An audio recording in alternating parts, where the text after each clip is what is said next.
Okay, we'll go ahead and call the Planning and Zoning Commission meeting, regular meeting, Monday, May 7th, 2018 at 6:30. Let the record show that Lainey Cade is not present.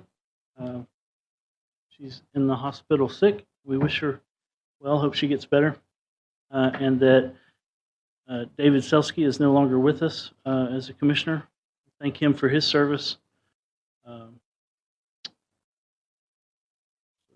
Moving on to our item 2, consent agenda.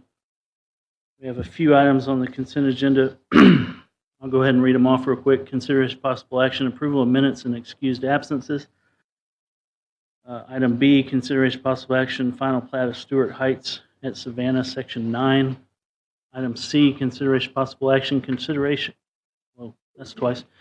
Final plat of Stewart Heights at Savannah Section 13. That's items A, B, and C in the consent agenda. Do I hear a motion for approval? I'll move. Second. I have a motion and a second. All those in favor signify by raising your right hand. Motion passes 5-0. Moving on to item 3, new business. We have item A, consideration and possible action, the 5-year capital improvements program 2019 to 2023. Do I hear a motion for approval? Second. We have a motion. Do we need it? Well, Just making we're making a motion for approval, and then we'll have staff recommendation or staff. Yes, sir. You Staff can do that. presentation. Yes, sir. Okay, so we have a motion and a second. We'll have Thomas had the second. Have a staff presentation. Good evening, Commissioners. This is Robert Upton, City Engineer. And this is to talk about our 5-year capital improvement program, as we do every year, with you all to bring you up to speed a little bit about this program.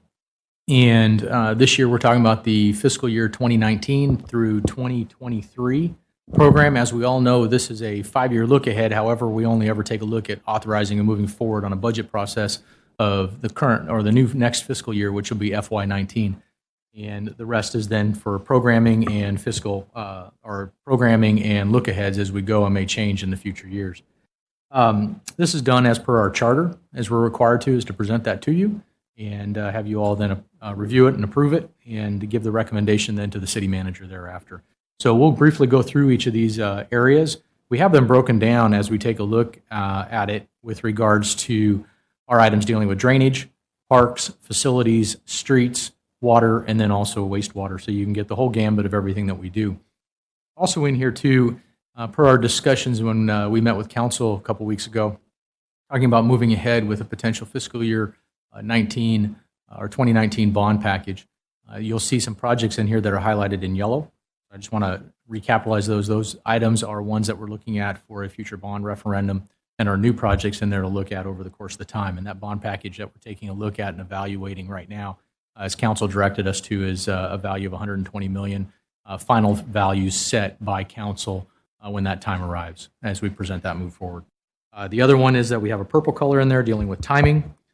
We have a green line dealing with maybe additional funding needed based on new construction costs as they come to light. And then also items in blue will be project budget has been reduced as a result of project bids coming in, or we see a change in the market. Same with the item green above. So my first one that I'd like to start with is just with drainage. And we'll quickly go through these. Descriptions of each of these projects were included in your package as well for you all to review if you have questions as soon as we get done with this little brief presentation. These items range in drainage, and you'll see Piper Road, Mimosa Acres, Willow Crest, West Lee. Those are items that have come out of our Harvey Review action plan that we did in-house. Those are things that we looked at. Those are localized drainage areas that we wanted to take a look through and believe that they're local. They have some repetitive history, and those are ones that we feel that are necessary. And then also Hickory Slough is an ongoing project that was presented, and those projects would be looked at for a bond package. The D.L. Smith program is one that's been around from our bond package in 2007. As that project moves forward, we'll see that area take to life. Description of those projects are on the next page. Heading over to parks on page 3. to the next one. These projects, as you can tell as well, we have several that are programmed in there. JHAC Nature Trail and the Clear Creek Trail and Shadow Creek Trail, those have been revisions as some of those are, the Clear Creek Trail specifically is a TxDOT 80/20 funding project. They want us to move that up. So we had to move some money up. So therefore that increased that budget. The yellow ones for the Trail Connectivity Phase 4, Hickory Slough Sports Park, and the park land acquisition. Those items are ones that are projected that we want to look at for the new bond package. And going from there, JHAC Nature Trail in there is Phase 2. That'll start connecting some of those islands through a natural trail process.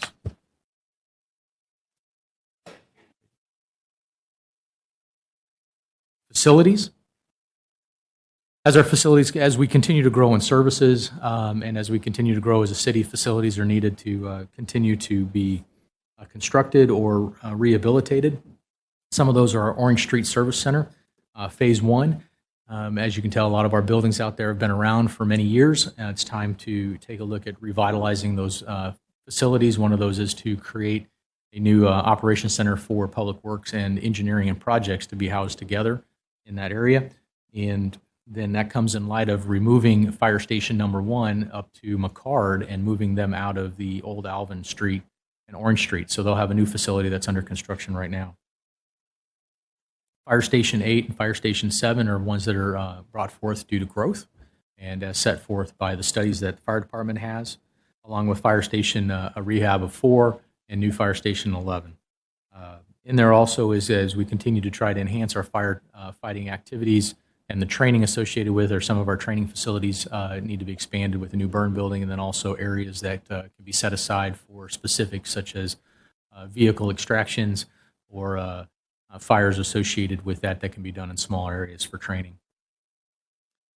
Additionally, too, as many months ago, we had council and had the opportunity to go out and take a look at our animal service shelter area in light of bringing that up to industry standards with a new facility. So those are some of the things that we'll be contemplating taking a look through on the facility side with regards to the CIP and also with the 2019 bond package.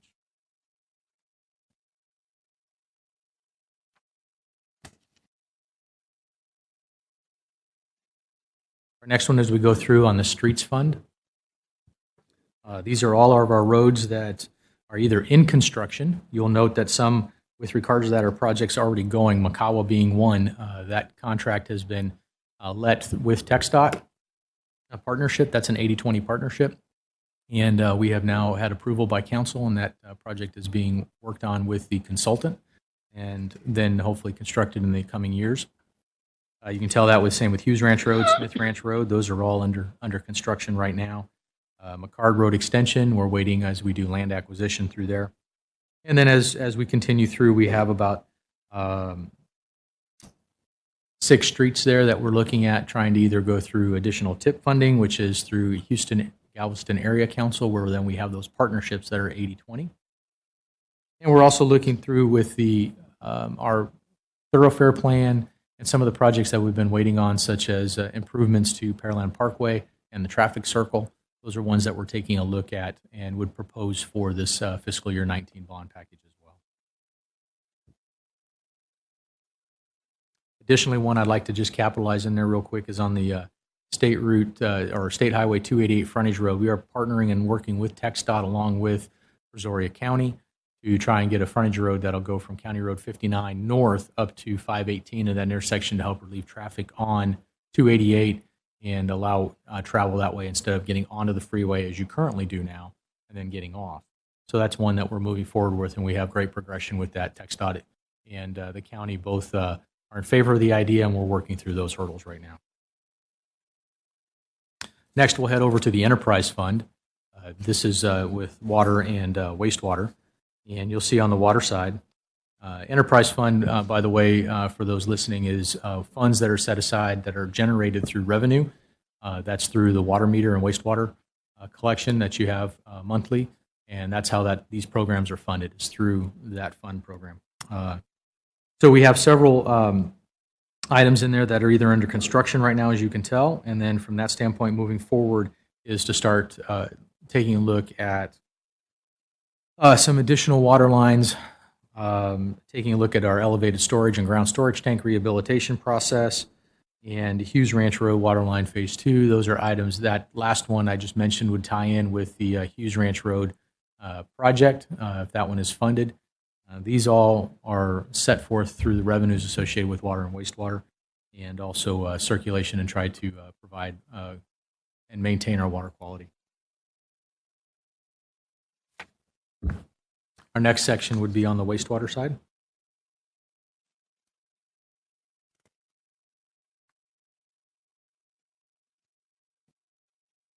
As with the water side, the McCard Road has a wastewater component as well. As we build that new road, we'll want to put the water and wastewater infrastructure in, so there's monies and funds set aside for that project.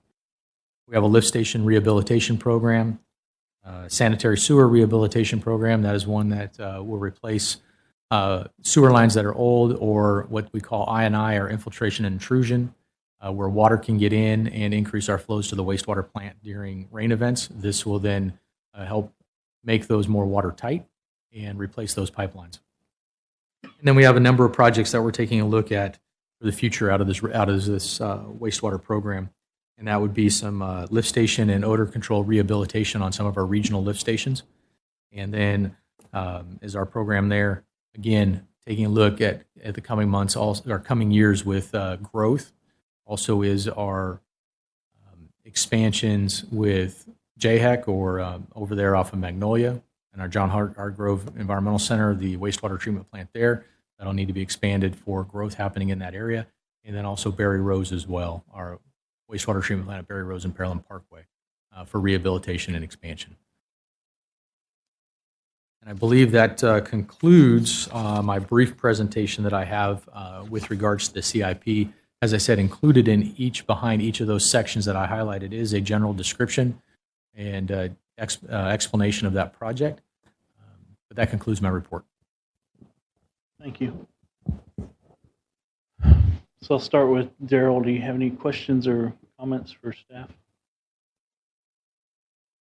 None? I have a question. The FM 518 project from 288 to 35 seems to be added, taken off, added, taken off. What's the current thinking? Because it showed only construction, not design. I know that TxDOT's doing their schematic project, or they were a while back. What's going on with that? TxDOT is fully in charge of that project. If we participate, it would be as a participant. That meaning that as we go along, if certain aspects of that, they require a funding mechanism, sometimes that's 10% of the right-of-way cost, things like that. So that's our only participation that we would have in that. And as we've discussed with council during one of our meetings on the 30th of April, we talked about is that when that becomes more in fruition, that might be something we need to talk about with the funding mechanism associated with that and what our obligation would be with TxDOT. They are moving forward with it. They are talking about and getting that forward. I remember it is in the RTP with HGAC, and they have made strides. It's still going to take some time. But we're a participant, not a lead. Yeah, do we have any idea when the next public comment are going to happen? Because the last one was pretty rough, where they were putting median openings and turn lanes and stuff like that. I'm just curious. Since we did our last comment period, I want to say about 6 to 8 months ago, with the schematic that I had at that time, it's been quiet.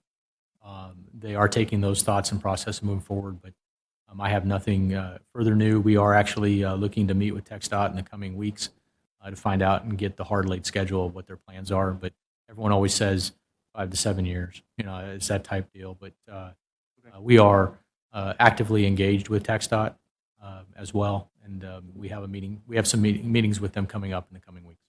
Thank you. Mary? I don't have any questions at this time. Okay. I appreciate all the work that goes into y'all putting this together. This is one of the things I learned on planning and zoning, that this document even existed in the city and is managed yearly very aggressively to do projects throughout our town. It's something I think needs to be heard more in the community, because a lot of people see it as oh, this isn't being done, and they don't see how long it takes to do a project in the city of Pearland with all the input from all these other entities that it takes to put a road project in. It's really kind of incredible. Can I ask, do we need a vote on this to recommend approval and further this to council? If the Planning and Zoning Commission wanted to have additional time and make a recommendation different from what's presented, I would say that you should table it. If you wanted to move anything up or down or add anything, then I would recommend you make a motion to amend. Otherwise, I think by just accepting it as presented tonight, which I think is what the motion was, consideration and possible action to accept the CIP As presented? as presented, that would be your notice to City Council that what the engineering department presented is sufficient for you and satisfies the charter requirement. Thank you. Hearing that, does the commission have anything else to add? Okay, so we have a motion on the table for approval as presented. All those in favor signify by raising your right hand. Motion passes 5-0. And again, thank you for the presentation. Thank you, Commissioners. Okay, so moving on to item 4 in our agenda. Item number 1, Commissioner discussion, massage parlors. I believe 2 meetings ago, this was asked to be put on the agenda by Laney, seconded by myself. I'll just preface the comments and open up for discussion. There's been, throughout the city, I've heard different presentations by different groups, myself seeing a rapid influx of massage businesses or what appear to be massage businesses in the city of Pearland. I question why these are growing so rapidly in the city when other establishments, other businesses don't seem to grow as fast. Maybe there's a giant demand for massage businesses in Pearland. But in other instances in the city, we've had things come up such as gold and silver exchanges, pawn shops, gas stations, other items that were previously allowed by right that have been moved over to the CUP conditional use permit requirement. I thought it was something that we could possibly look into with a little bit of input from the commission to move first to identify what a massage business is for our UDC document, and then require those to go through a conditional use permit process, and also discuss what conditions are right for this type of business if there are any issues that would make this a detriment to the community. With that, I'll open it up to the commissioners' input or discussion items right now. But I also understand we have a few members or a few residents here that wish to speak on behalf or on this item. I certainly don't have a problem, since they've come here to speak, giving them 3 to 5 minutes each to present an opinion on this matter. Any commissioner have an issue with that? Okay. So do we have a list of speakers?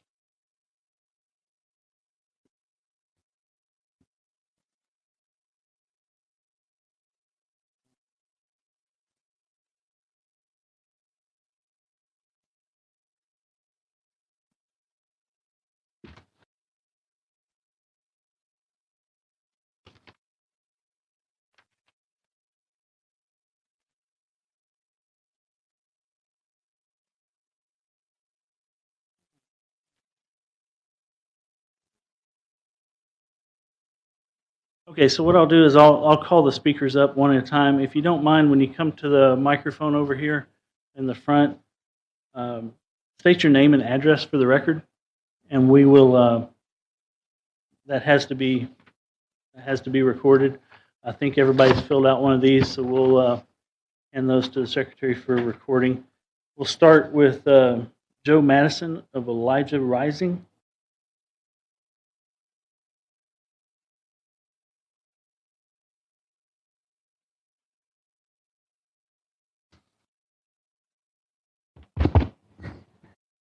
Good evening, Commissioners. Thank you all for the opportunity to talk tonight briefly.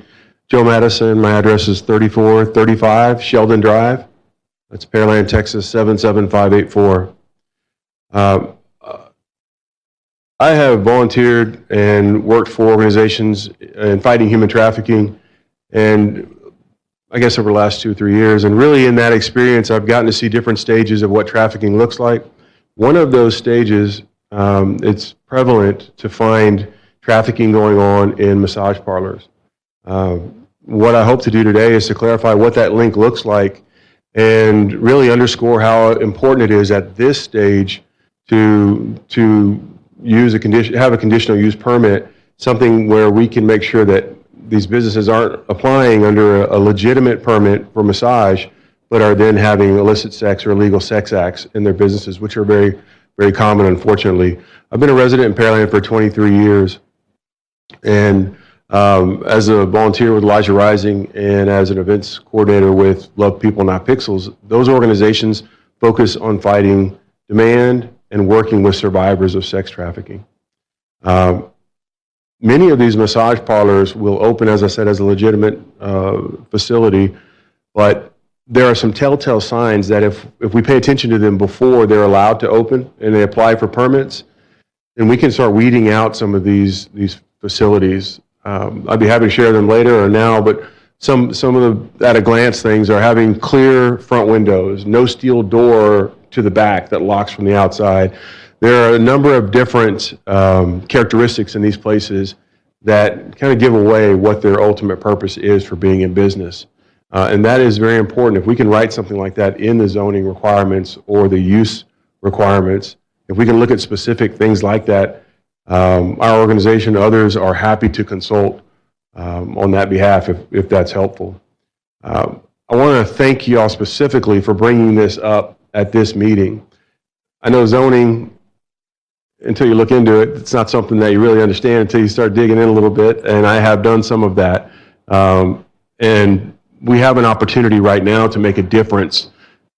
Enforcement later can only enforce what's been approved and what's been voted on, correct? So we're at a point right now where we can set that bar in a place where it will protect other legitimate businesses, especially in this space, because there are so many other businesses that open up with a different ultimatum, a different intended purpose. So I would encourage the commission to seek input from people that are in this industry, but also to consider some things that could be a stopgap now before these facilities are zoned and permits are issued. And I think a conditional use permit would be a great way to do that. Any questions? Thank you for your time. Yeah, thanks. Next is Francine Shepard.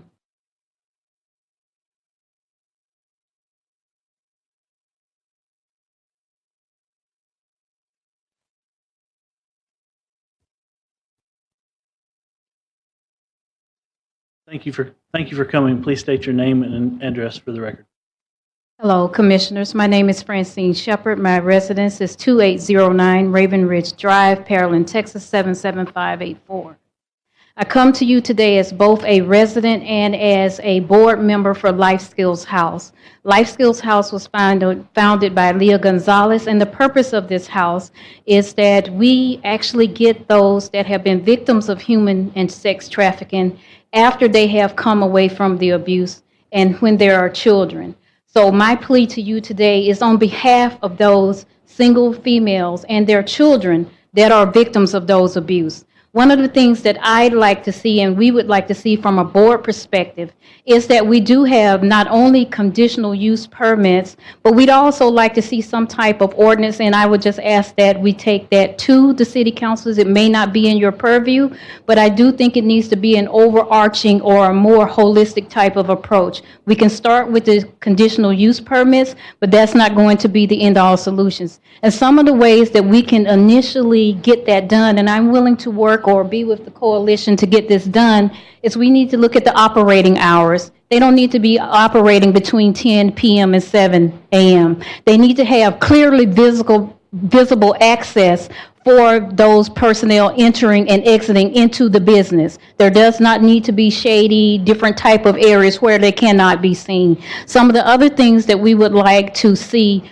from our perspective is actually that those people in those places are licensed. We do have legitimate businesses that operate, and to my understanding, you need to have a license. So we should also ensure that when we do the conditional use permits and we work with the ordinance, another thing that I would like to see is actually going to be that we give our mighty fine Pearland Police Department access to that area, and that there be punishments if they do not comply. To simply get the conditional use permit is not going to be sufficient. There needs to be penalties. So they can be cumulative after so many mistakes or many errors, then they lose their license, or based on the severity of that infraction, then they lose their license and they're no longer allowed to operate. We also need to know who are the employees there and let them show the ID. That way we can have measures and the police are empowered to ensure that our citizens are safe and that we do not have human trafficking. Are there any questions for me? If not, thank you for your consideration. Thank you for your time. Ms. Grom?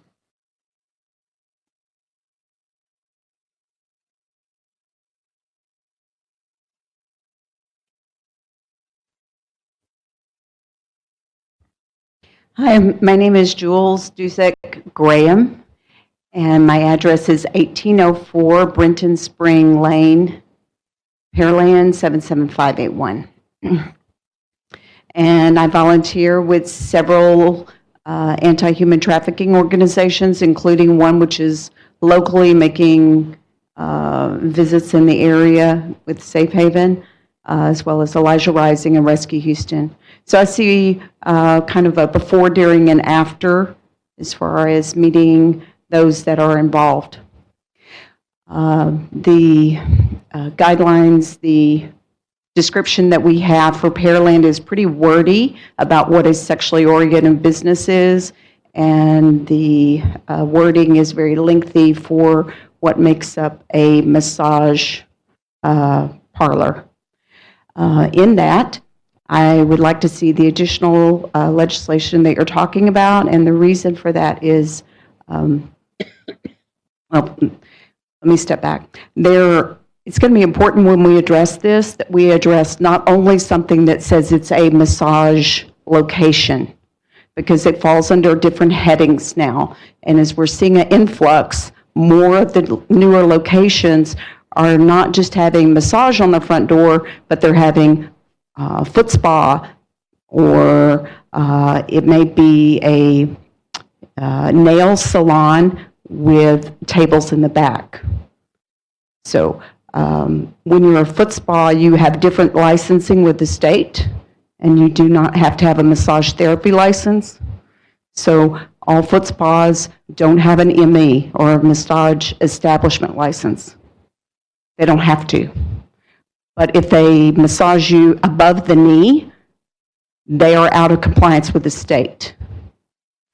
After that, anyone who is working in a massage location is supposed to have, not only are they supposed to have an ME, but they're supposed to have a license for each therapist within.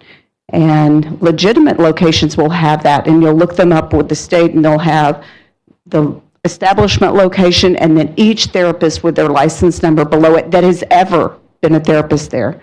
We have locations in Pearland that have no ME, and or if they have an ME, they may only list one MT or massage therapy license. you'll notice that that is not the person that's working inside, and there may be multiple people working inside and only one therapist license. So there's a lot of places that are out of compliance as far as the state and with our local things that we have in place already. But we need to be careful when new places are opening up, that if they say, we're a foot massage, we don't fall under that, that we not be confused, that we look into that a little deeper. And if it says that it's for, salon, just taking care of fingernails, that we look a little deeper. So thank you for your time.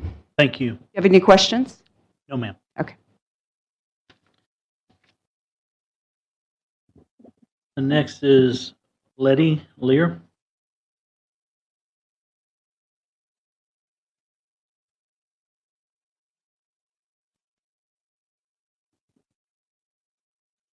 Hello, my name is Letty Jimenez Lur, and I'm the owner of Elements Massage here in Pearland. I reside at 3115 Spring Ridge Drive, and our Elements location is at 10223 Broadway.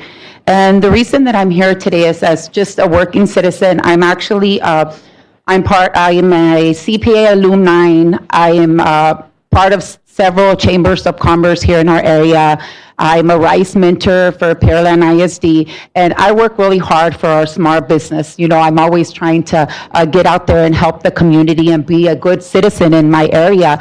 But what I do is I see that these massage places that are coming up, that makes us look bad in our legit place. I am required to have, as she was saying, a license for every therapist. And if you go into our establishment, I have all the therapist license where everyone can see. These are people that are actually, if it's a legit place, they're working with your body, they're working with your muscles. There's license. These people are working with all your body. So they should have a license. It shouldn't be, we pay our people, let's say the minimum for an hour massage that we pay them is $25. How can you go somewhere else and get a foot massage? And they advertise a foot massage, but then you go to the back nail salon and then you get a person back there that's not certified, that does work with your body. But they didn't have to, we have franchise fees that we pay. There's so many things as a legit business. Our windows are not tinted. You can come into our studio any day and see, just like you see here, see what's going on. We work really hard, we give back to the community. So I'm asking y'all to take this further. I'm willing to help in whatever's needed and, not to let this get to our community. I mean, I love our community. I love to give back. I love to volunteer with other organizations. And, we want to keep our community safe. We want to keep it clear for our children, just for our businesses. Anything that I can do, I want to help. And that's what I'm asking y'all to help us take this forward and make movement, within our community. Does anyone have any questions? No, ma'am. No. Thank you. Thank you for your time. Okay.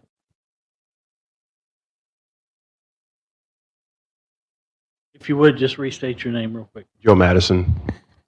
I meant to mention earlier, I don't know if this is common knowledge, but within Pearland, Friendswood area, there are 7 known brothels. If y'all aren't familiar with that, 7. You take that scope out another 7.5 miles, there's 19.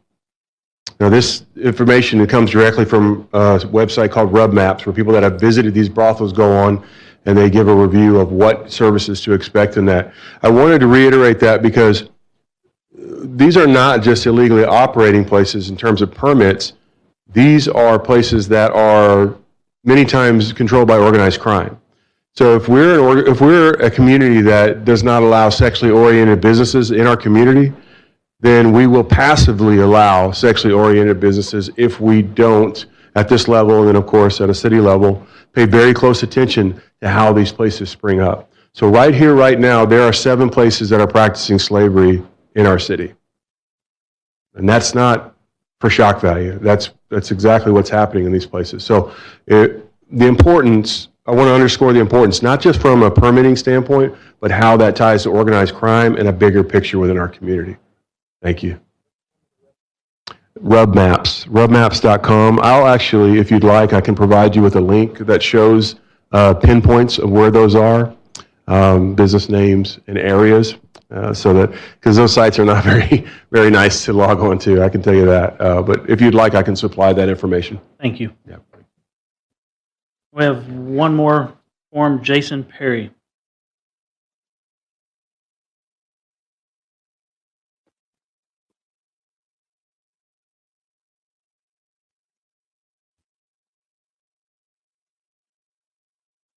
Hello, my name is Jason Perry. I reside at 3903 Cedarwood Drive, Pearland, Texas 77584. Everyone who has spoken before me spoke about really important things, the human cost, business cost. I'm going to speak about something more trivial, the political cost of this. The fact is I could see this running up against a council of libertarians and conservatives who don't see the importance of regulation and their fear of being called anti-business. And I think of three things that I see. I see a group of committed people who, if they don't get results, they're going to look elsewhere. I know Ken Paxton, the Attorney General, is looking into sex trafficking. I know Pete Olson in the area has been looking into sex trafficking. I know the state and federal government is looking into this, and I think Pearland has the power right here in our city through P&Z, through City Council, through law enforcement to solve this ourselves. But I think if Pearland doesn't solve this, God forbid we end up with big government intervention, bringing in more policies that are going to hurt every business. It doesn't matter what business. More government regulation, it's going to cause a big blowback, and I think this is going to be a really missed opportunity if Pearland doesn't take the time right now to deal with these issues and nip this problem in the bud. We have what it sounds like from what Ms. Graham was saying, there's already regulations that if we could be enforcing now would be amazing. She was saying, you know, if the massage goes above the leg, well, it sounds like they surely are. It sounds like there are rules and regulations right now that if we could just enforce. I can see some people worrying about, you know, policing massage parlors. It's like we're taking on business, but I think these businesses are hurting everybody. They're hurting the brand of this city. Pearland is the place you move to raise your family with good schools and low crime and an area that's family oriented and is a kind of, let's say, wholesome place. And these places are tarnishing us. This, Mr. Madison's talking about brothels in a town whose image is supposed to be family oriented. If we lose that patina of family, it's going to destroy the housing prices of this area. I was speaking to a realtor yesterday or the day before who was telling me there's a section of Pearland that's actually Pasadena ISD, and the houses are dramatically cheaper just because people will pay so much more to be in that PISD. People want to pay where there's good schools and there's low crime and there's that family thing. They are willing to pay a premium. And when that's gone, they're not going to pay that anymore, and our housing prices are toast. And finally, outside of the political problems, there's just the public safety issues. As Letty was saying to me earlier, I go to the freaking dollar store. I mean, I'm not going to say which one, but it's the main dollar store everyone goes to, and the place is next door. And the people going in it are not the people you want your 6-year-old or your 4-year-old being exposed to. You're trying to take your kid to get a candy at the dollar store, and there are people shopping there who are patronizing these brothels who are not people you'd want your kids by. This is a huge problem. I think there's growing anger on this issue, and I hope that council, P&Z, law enforcement deal with this now and not before it gets ugly or it goes to some other place. Thank you so much. Thank you. I believe that's all the purple cards. So, okay, so this was added for a discussion item, possibly for additional work in another meeting, possibly a workshop with City Council, possibly a request to staff to prepare a change to the UDC. I don't know if we can leave here tonight with anything other than an open discussion amongst ourselves and where you might think we need to go with this or any action at all be taken. So I'll just start with Daryl and get some input on your side. Yes, I appreciate everybody's concerns, and this is something that we brought up several months ago, and we've been talking about it. Fortunately, there's been some laws changed in the last couple of months that's going to implement it a little bit easier for us to put something in place, or to recommend to put something in place. It is left up to city council. But saying that, even the gentleman talking about the politics, well, the politics, every one of those guys are raising families right here in Pearland. Every one of them want the same thing that we want. Whether they're on the conservative end of it or the liberal end of it, whatever end they want it, they want to sit there and do the same things that we do. They want to bring their children up in a safe place. That's why they moved to Pearland. That's why they moved a lot of them out of the Houston area down to Pearland. That's why I did it 20 years ago. I wanted to come down here where it was a lot safer, a lot nicer environment to bring my family up in, to raise grandchildren up and watch them grow, have a good school district. And I wanted to continue to do that. So the ones that are not, my grandkids that aren't here yet can do the same thing. So, you've got 100% backing with me and several on this board. So it's, to think that we're just going to try to sit there and give y'all lip service, we're going to try to push this through and get an audience and try to do something about it. Thank you.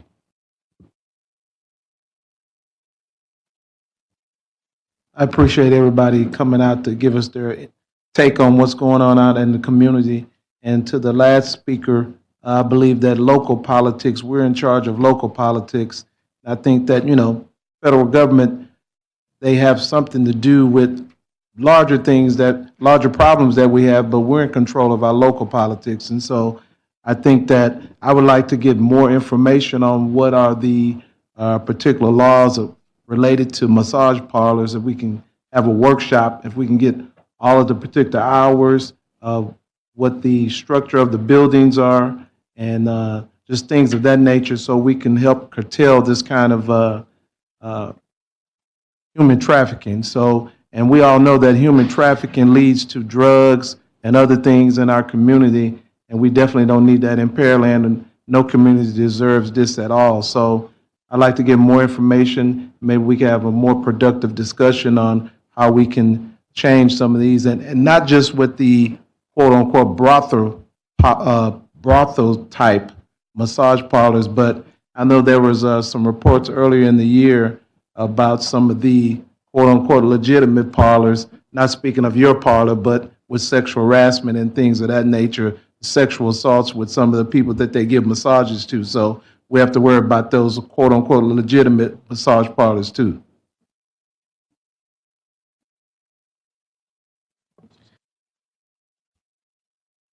I'm just a little curious about if it seems very broad, and what seems broad to me is we were talking about massage parlors, we're talking about nail salons, we're talking about this stuff happening at several different types of businesses, which kind of concerns me on what P&Z can do, because the mom and pop nail salon, I'm not sure can even afford to go through the CUP process to even open their business. I think there's some issues that need to be discussed more relating to that, because there is a cost to come submit stuff to the city to be reviewed, to go through the CUP process. There's a cost to people. So I'm a little concerned with that, and I would like to hear a little bit more about some of those costs that we might not be seeing to legitimate businesses.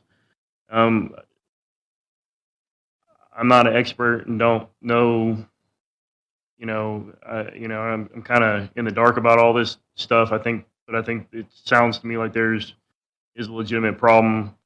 I think we could possibly do some stuff with the UDC to at least plan for better businesses. That's what it's for. CUP process is there to plan for better businesses. So I would like to hear more about what we could possibly implement.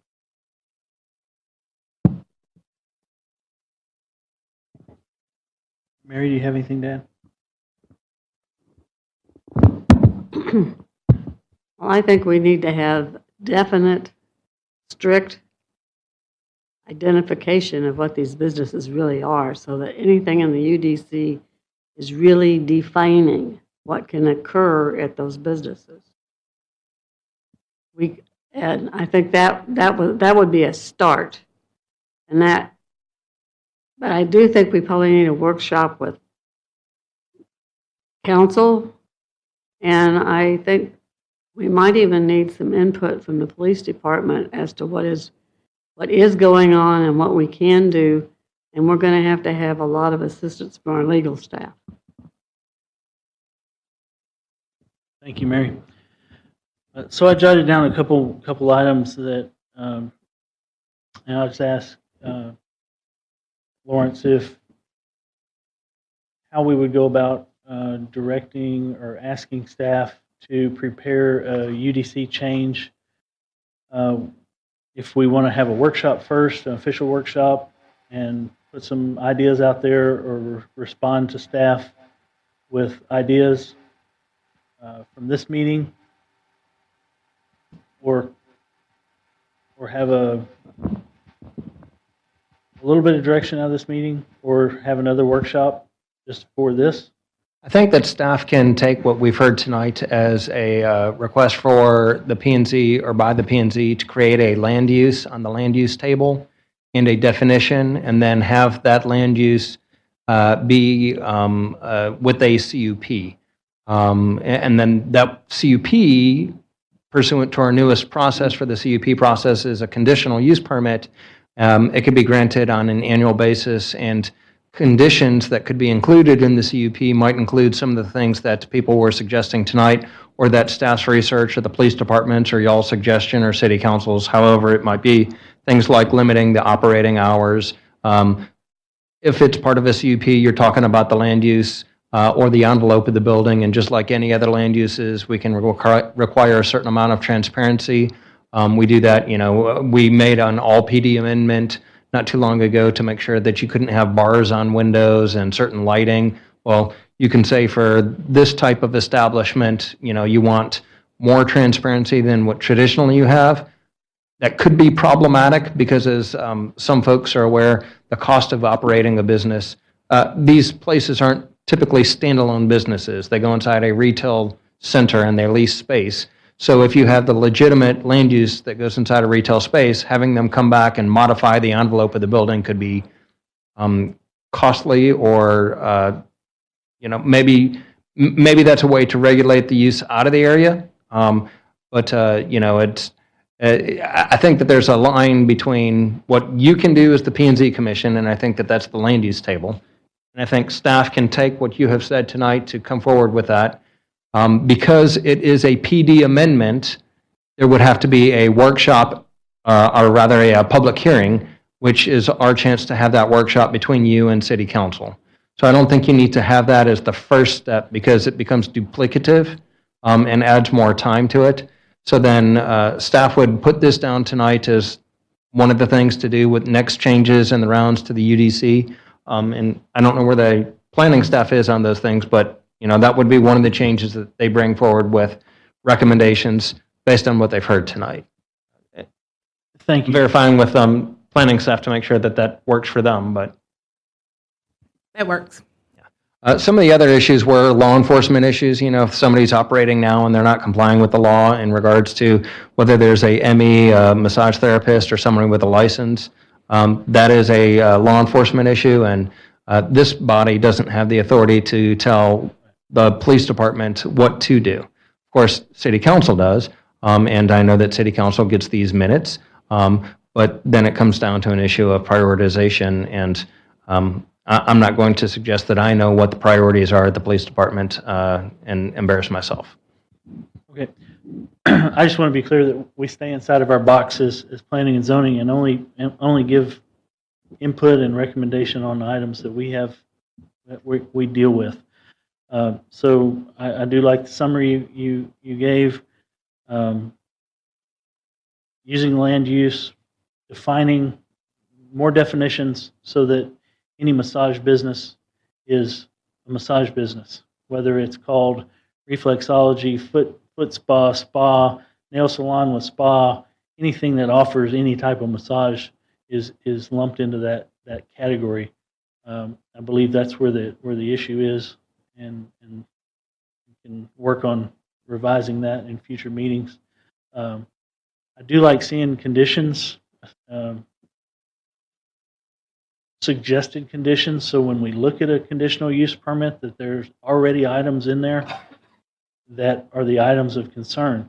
And it seems like every business we look at now under a CUP, exterior lighting and lighting around the windows, I really wish that we would deal with that overall in the entire city and make that stuff go away. I've heard complaints from fellow commissioners about other businesses, it doesn't matter what type, with exposed wiring and lights around the windows. It seems to be that this is a common thing for a lot of businesses to do, and I don't like the looks of it in the city. So yes, every conditional use permit until we deal with it. Otherwise, I would tag that on to the conditions. But I do see where we're limited in what we can do, and what we do is for the future and for future businesses that come in. And if actions need to be taken by council, that needs to be taken up with council, and they can do things that affect everybody right now. I think this is a good start for what we can deal with, and I feel good about doing that with changes to the UDC. With that, I'll quit talking. Does anybody have anything else to add before we close this discussion item? Okay, move on to item 2. And let me just stop there. Thank you, everybody, for coming out. I know that you have other things to do, and you dedicated a couple hours of your time tonight, so we really appreciate the input. Moving on to item 2, Commissioner's Activity Report.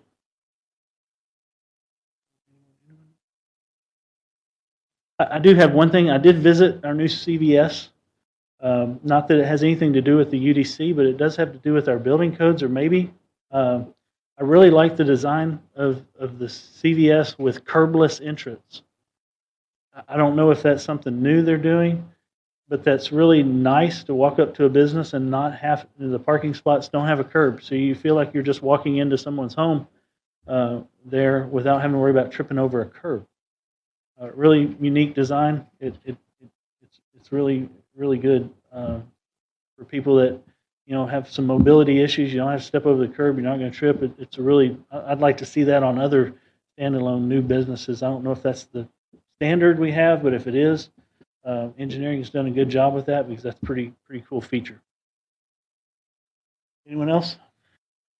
Item 3, next P&Z regular meetings, May 21st, 2018. We do have one less spot on the commission, Phil, so if you can't make it, let staff know as soon as possible so we make sure we have a quorum for that meeting. And tell your friends we have an open spot. Anything else? Going once, going twice? We'll adjourn at 7:21. Thank you all.